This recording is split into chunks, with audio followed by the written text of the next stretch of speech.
You were obviously very critical of the defense the other night. I mean, how do you feel coming off a game like this where the offense was still a little bit stagnant, but you do win, holding a team under 100? Yeah, I thought our defense was really good tonight.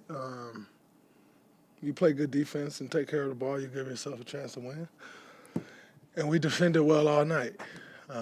We didn't give up many transition opportunities, which helps you defend. So, yeah, it was a better effort from everybody tonight. Closing five, I think, went on a 9-0 run in crunch time. What was the key in that stretch? We got stops. I think we created maybe 2 or 3 turnovers during that stretch. And then we just got the ball to Jimmy. And he made plays. BP made a couple plays down the stretch as well. But most importantly, we just got the ball to Jimmy. And then, he surveyed and made all the right plays.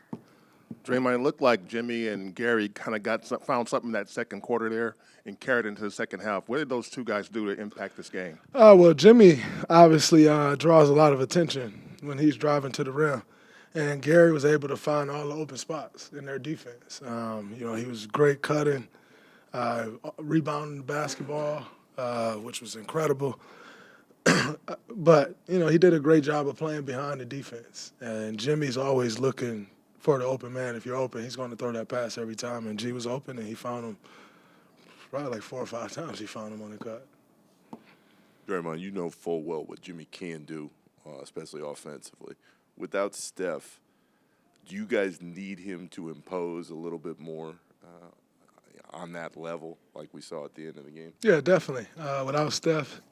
But he was also, we were trying to get him to attack that way to the beginning, and he just kept telling us, like, they're loading up.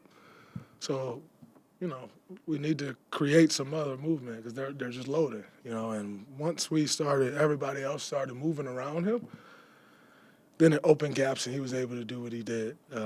So, we definitely, when Steph's not out there, we definitely need him to be more aggressive, and he was tonight.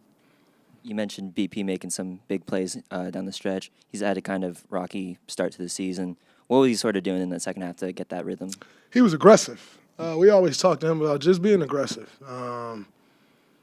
It's when you're timid that you make the mistakes, and he was extremely aggressive in that second half.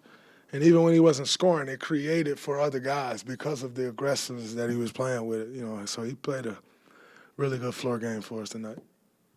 Draymond, you guys outscored them in the paint, obviously on a night where you're pretty cold from three-point range. What's the key to the balance of getting to the paint and still finding good three-point shots even without Steph right now? Well, the best three-point shots are when you do touch the paint and then you're kicking out. That's one thing Coach Izzo used to always talk to us about is inside-out threes is the best threes to take. And so even if you're shooting the ball great, that's usually a product of you getting to the paint a lot, And so first half we were just kind of around the perimeter, and we never got to the paint, and it was hard to create offense. Second half, we moved the ball a lot and then attacked, and we were able to get to the paint, and it broke their defense down a bit more for us. Draymond, how much did you appreciate the love for Kevon Looney? And I think you were one of the ones, were you watching the tribute video? And just how special was that tonight for him to be back? Yeah, I was in the back, and then I heard them starting the video, so I ran out to watch it.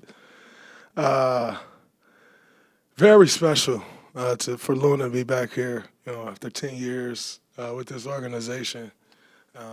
We've felt his absence this year in the locker room more than anything. He played such a vital role in the pulse of the team. In the fabric of the team, he was one of the biggest components to that, and so we felt his absence, and to see him come back here and get the love that he deserved, it's special, for his teammates to see the love that he has here. It means a lot. I got a defensive foul trying to box him out. I'm pissed off, but it was great to, just for him to be celebrated. Oftentimes when he was here, he wasn't always celebrated for the work that he did. And not for any reason other than, there's only so much celebration going to go around. Steph gets a lot of celebration, over the years. Clay gets a ton of celebration. And so if not for any other, not that no one appreciated him. That's just kind of how the cookie crumbles. He does a ton of things that don't show up in the stat sheet, and just to see him receive that love and know, I'm sure he knew what the love was, but it's always different when you get a chance to feel that and feel the love from anywhere. And happy he got was well received the way he should have been.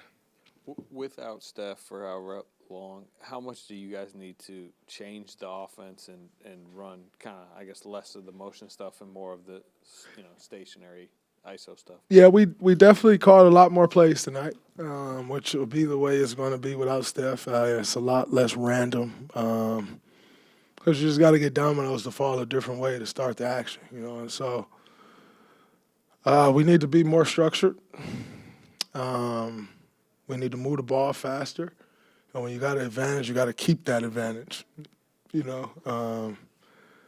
So I think that'll be our goal. I thought, overall, we did a pretty decent job of it tonight. We just didn't make shots.